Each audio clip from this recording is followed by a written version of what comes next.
ఆయన ఎవరు ప్రభాకర్ రావు హైదరాబాద్కి రాగానే ఆయన సిట్ ముందు హాజరవుతాడు.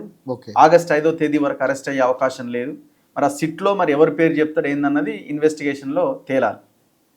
మీరు సరే ఈ ట్యాపింగ్, ఈ కుటుంబ ట్యాపింగ్ లేకపోతే రాజకీయాల ట్యాపింగ్ ఇదంతా పక్కన పెడితే మీది ఎక్స్క్లూజివ్గా ఫామ్ హౌస్ కేసు మీది. సో ఇందులో కూడా ట్యాపింగ్ జరిగిందన్నది మీరు పెడుతున్న అభియోగం. సో పక్కాగా ఎవరెవరు అరెస్ట్ అవుతారు ఒకవేళ ఇది కనుక నిరూపించగలిగితే? దీంట్లో చాలామంది ఉన్నారండి, ఒకరు కాదు.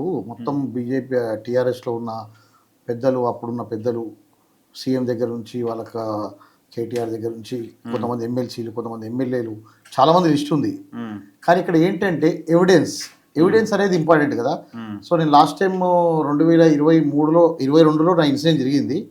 తర్వాత 3 నెలలు నన్ను అనవసరంగా ఇబ్బంది పెట్టి జైలుకి తీసుకెళ్ళి అక్కడ రకరకాలుగా నన్ను టార్చర్ మీన్స్ వీళ్ళ పేర్లు చెప్పండి, వాళ్ళ పేర్లు చెప్పండి అని రకరకాలుగా నన్ను హింసించితే కూడా నేనేం చెప్పలేదు.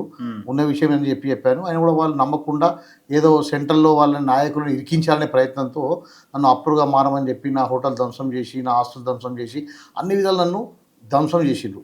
అయినా కూడా నేను నిలబడి అట్లే ఉన్నా. తర్వాత నేను బయటకు వచ్చిన తర్వాత న్యాయ పోరాటం చేసుకుంటూ అక్కడ దగ్గుపాటి ఫ్యామిలీ పైన, ఇటు కల్వకుంట్ల ఫ్యామిలీ పైన న్యాయ పోరాటం చేసుకుంటూ న్యాయం గురించి నేను ఫైట్ చేస్తున్నా. అయితే నేను 23rd డిసెంబర్ ఎలక్షన్ తర్వాత ఫస్ట్ టైం నేను మీడియా ముందుకు వచ్చా. అసలు ఏం జరిగింది అంటే, అసలు నేను ఒకరోజు ఆర్కే ఇంటర్వ్యూ చూస్తున్నానండి, ఏబిఎన్ ఆర్కే గారి ఇంటర్వ్యూ చూస్తున్నప్పుడు పైలట్ రోహిత్ రెడ్డి గారు ఏం చెప్తున్నారంటే, అసలు ఆయన క్వశ్చన్ అడుగుతున్నాడు, అసలు ఎలా వచ్చిందండి ఈ ఆడియోలన్నీ అంటే, రోహిత్ రెడ్డి గారు నేనే రికార్డ్ చేసి ఇచ్చాను అని చెప్పారు. ఇచ్చారని చెప్పినప్పుడు ఒక టెక్నికల్ పాయింట్ ఏంటంటే, మరి నువ్వు నందకుమార్ మాట్లాడింది ఇచ్చే అవకాశం ఉంది, మరి నందకుమార్ ఎవరితో మాట్లాడినా కూడా ఎలా ఇచ్చాడు అనే దానికి అక్కడ నాకు కొద్దిగా పాయింట్ ఇచ్చేసుకున్నా. సో అక్కడ అందరికీ తెలిసిన ఓపెన్ సీక్రెట్. ఎవరెవరితో మాట్లాడింది కేసీఆర్ బయట పెట్టిండు, అది ఓపెన్ సీక్రెట్ అండి. మీరు సింహయాజులు, నేను రోహిత్ గారు మాట్లాడింది అదొక ఆడియో. తర్వాత నేను రోహిత్ గారు, రామచంద్ర భారతి గారు ముగ్గురు మాట్లాడింది కాన్ఫరెన్స్ కాల్లో. అది కూడా రోహిత్ రెడ్డి రికార్డ్ చేసింది అనుకుందాం. అది కూడా రోహిత్ రెడ్డి రికార్డ్ చేసింది అనుకుంటాం. అంటే ఇక్కడ వాట్సాప్ కాల్ రికార్డ్ కాదు కదండి. ఓకే, ఇక్కడ మీరు అబ్జర్వ్ చేయాల్సింది ఇంకొక ఫోన్ పెట్టి సైడ్ రికార్డ్ చేసింది అనుకుందాం. అట్లా అనుకుందాం. మరి నేను సింహయాజి గారు మాట్లాడింది, అప్పుడు రోహిత్ రెడ్డి గారు లేరు, నేను సింహయాజి గారు మాట్లాడింది, నేను రామచంద్ర గారు మాట్లాడింది కూడా వచ్చాయి కదా, ఆడియో 1, ఆడియో 2, ఆడియో 3 అని చెప్పి. మాది అక్టోబర్ 26వ తేదీన మా ఇన్సిడెంట్ జరిగిందండి. 27 రోజు మమ్మల్ని రిమైండ్ చేశారు, అదే రోజు మమ్మల్ని రిలీజ్ చేశారు. ఇందులో ఎటువంటి సాక్ష్యాలు లేవు, అంతా సెక్షన్ 8PC ఇదంతా వర్తించదు, సింపుల్ ఇది 41 CRP ఇయ్యండి అని చెప్పి రిలీజ్ చేశారు. చేసిన తర్వాత మేము ఇంటికి వచ్చినప్పుడు 28th మార్నింగ్ రోజు నేను టీ న్యూస్ పెట్టినప్పుడు అక్కడ నుంచి వరుసగా ఆడియోలు రావడం మొదలుపెట్టింది. అసలు మేము వండర్ అయినాం, అసలు ఎట్లొచ్చే ఆడియోలు బయటికి అనేది మాకు ఒకసేపు మైండ్ అంతా బ్లాక్ అయిపోయింది.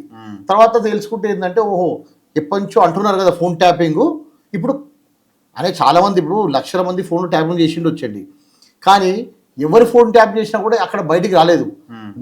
నా విషయంలో మాత్రం ఒక తొందరపడి ఢిల్లీ పెద్దల్ని ఇరికించాలనో, లేకుంటే ఇంకో రాజకీయ లబ్ధి పొందాలనో, ఇంకేదో విషయంలో వాళ్ళు తొందరపడి వాళ్ళు ఆడియోలు బయటికి వాళ్ళ గొంతు వాళ్ళే దోక్కున్నట్టు ఆడియోలు బయటికి రిలీజ్ చేసిండ్రు. ఎందుకంటే అప్పుడు ఢిల్లీ పెద్దలు ఇరికియాలి కాబట్టి రిలీజ్ చేసిండ్రు. అదే ఒకటి అయితే మళ్ళీ ఇంకోటి ఏంటి, మేము అక్కడ ఫామ్ హౌస్కి వెళ్ళినప్పుడు ఫామ్ హౌస్లో వాళ్ళే పోలీస్ డిపార్ట్మెంట్ వాళ్ళు మొత్తం కెమెరాలు పెట్టారు, ఎమ్మెల్యేలు మొత్తం రికార్డర్స్ పెట్టుకున్నారు, రికార్డ్ చేశారని చెప్పి పెట్టారు.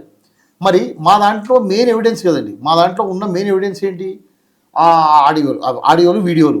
ఇది కోర్టు సీల్ చేసి కోర్టు జడ్జి గారి దగ్గర పెట్టాలి.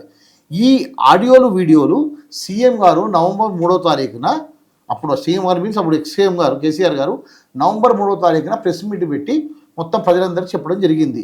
సుప్రీంకోర్టు జడ్జీలు, హైకోర్టు జడ్జీలు ఉన్న వాళ్ళందరికీ ఒక 500 కాపీ చేసి అందరికి పంపించడం జరిగింది. సో నేను ట్యాపింగ్ చేస్తున్నా అని చెప్పి ప్రపంచానికి ఆయనే చాటుకున్నాడు, ఎవరో చెప్పలేరు, వాళ్ళంతా వాళ్ళే చెప్పారు. ఆడియోలు బయట పెట్టి మేము గవర్నమెంట్లో గత ఇన్ని సంవత్సరాల నుంచి ట్యాపింగ్ చేస్తున్నాం అని చెప్పి వాళ్ళ ఎవిడెన్స్ వాళ్ళే రిలీజ్ చేశారని నేను అంటున్నాను. అది కనబడుతుంది. సో ఇప్పుడు ఈ టోటల్ ఇంకోటి కదండి, ఇక్కడ tampering of evidence also crime. ఇప్పుడు ఫామ్ హౌస్ లో ఉన్న వీడియోలు మరి మీ దగ్గరికి ఎట్లా వచ్చి ఆ రోజు ఇంతమంది మరి ఆ రోజు నవంబర్ 3వ తారీఖున ఆయన ప్రెస్ మీట్ పెట్టి హరీష్ రావుకు భోజనాలు పెట్టమని చెప్పిండు. ఇంత పెద్ద ప్రెస్ మీట్ పెట్టినప్పుడు అక్కడ ఇంతమంది ప్రెస్ వాళ్ళు ఉన్నారు కదా, మరి సార్ మీకు ఈ ఆడియోలు వీడియోలు ఎట్లా వచ్చారు ఎవరు ఎందుకు అడగలేరండి, నేషనల్ మీడియా ఉంది కదా, అక్కడ క్లారిటీ ఉంది కదా, మరి ఎందుకు అడగలేరు అనేది ఇప్పుడు కూడా నాకు అర్థం కావట్లేదు.